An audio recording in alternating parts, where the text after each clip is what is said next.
સૌરાષ્ટ્રમાં પણ petrol diesel લેવા માટે પડાપડી થઈ રહી છે। ગળુ ગામ નજીક જેતપુર સોમનાથ હાઈવે પર ભારે ટ્રાફિક જામ સર્જાયો। પેટ્રોલ અને ડીઝલની અછતને લઈ ખેડૂતોમાં પણ ભારે રોષ જોવા મળી રહ્યો છે। ટ્રેક્ટર માટે ડીઝલ નહીં મળતા ખેડૂતો ભારે મુશ્કેલીમાં જોવા મળી રહ્યા છે। આ કોઈ રેલીની કતારો નથી કે આ કોઈ એવા ફંક્શનની કતારો નથી, આ કતારો છે ખેડૂતો ડીઝલ માટે લાઈનમાં ઉભા રહ્યા તેની કતારો છે। આખો વિડીયો જોતા પહેલા હજુ પણ અમારી ચેનલને સબસ્ક્રાઇબ નથી કરી તો યુટ્યુબ પર સબસ્ક્રાઇબ કરો અને ફેસબુક અને ઇન્સ્ટાગ્રામ પર ફોલો કરો।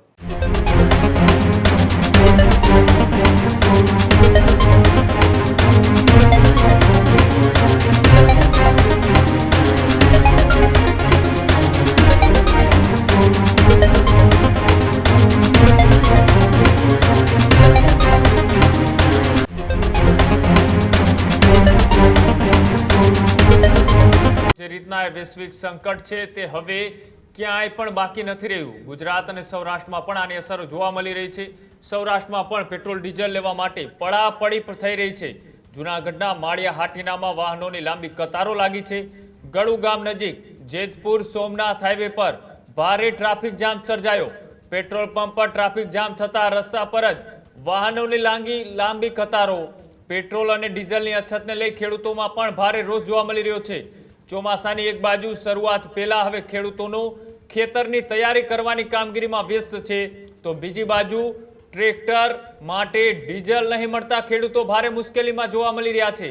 જે રીતના ખેડૂતો એક બાદ એક કુદરતી માર સહન કરી રહ્યા છે, એ પછી વાવાઝોડું હોય, કમોસમી વરસાદ હોય કે પછી બગડેલા પાકની સ્થિતિ હોય, હવે તેની વચ્ચે જ્યારે નવેસરથી એ વાવણી કરવાનો સમય આવ્યો છે તે પહેલા ખેડૂતો અત્યારે ખેતરમાં તૈયારીઓમાં લાગ્યા છે। પણ તૈયારી કરવા માટે હવે મશીન આધારિત જે ખેતીઓ થઈ રહી છે તેમાં સૌથી મહત્વની ભૂમિકા હોય તો એ ઈંધણની છે, એટલે કે પેટ્રોલ ડીઝલની છે। પણ પેટ્રોલ ડીઝલ જ અત્યારે નથી મળી રહ્યું। આ તમે કતારો જોઈ રહ્યા છો, આ કોઈ રેલીની કતારો નથી કે આ કોઈ એવા ફંક્શનની કતારો નથી, આ કતારો છે ખેડૂતો ડીઝલ માટે લાઈનમાં ઉભા રહ્યા તેની કતારો છે। આખો હાઈવે બ્લોક થઈ જાય એવડી લાઈનો પેટ્રોલ પંપ ઉપર લાગી છે। બીજી બાજુ સરકાર વાતો કરી રહી છે કે પેટ્રોલ, ઈંધણ અને ડીઝલનો જથ્થો એ પૂરતી માત્રામાં છે, કોઈ પેનિકમાં ન આવવું। અને તેમ છતાં એક બાજુ પરિપત્ર જાહેર કરવામાં આવે કે પેટ્રોલ પંપ ધારકોને 1 વર્ષ પહેલા જેટલું પેટ્રોલ ડીઝલ મળતું હતું એટલું જ મળશે। બીજી બાજુ સરકાર એ પરિપત્ર જાહેર કરીને કહે કે હવે 20% નહીં પણ 30% જેટલું ઇથેનોલ ઉમેરવામાં આવશે। આ તમામ પરિસ્થિતિ એવું બતાવી રહ્યું છે કે આવનારા દિવસો એ ખૂબ કપરા છે।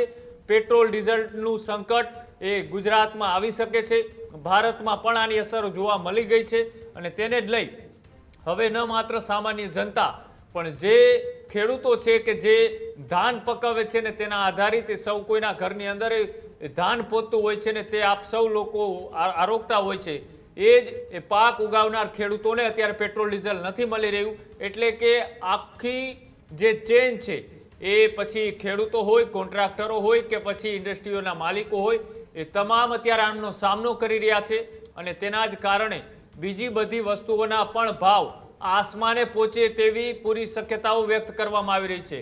ન માત્ર પેટ્રોલ ડીઝલના પણ ખાદ્ય તેલની વાત હોય કે પછી એ ખાદ્ય પદાર્થોની વાત હોય, ઇન્ડસ્ટ્રીમાં બનતા પાર્ટ્સની વાત હોય કે જીવન જરૂરિયાતની વસ્તુ હોય, આ તમામ વસ્તુઓ આગામી 1 મહિનાની અંદર તેમનો ભાવ એ ડબલ અથવા તો 3 ગણો થવાની પૂરી શક્યતાઓ દેખાઈ રહી છે। અને આ એ દ્રશ્યો છે જૂનાગઢના માળિયા હાટીનાના કે જ્યાં ખેડૂતો લાંબી કતારોની અંદર પેટ્રોલ અને ડીઝલ લેવા માટે 12 કલાક સુધી લાઈનમાં ઉભા રહેતા જોવા મળી રહ્યા છે।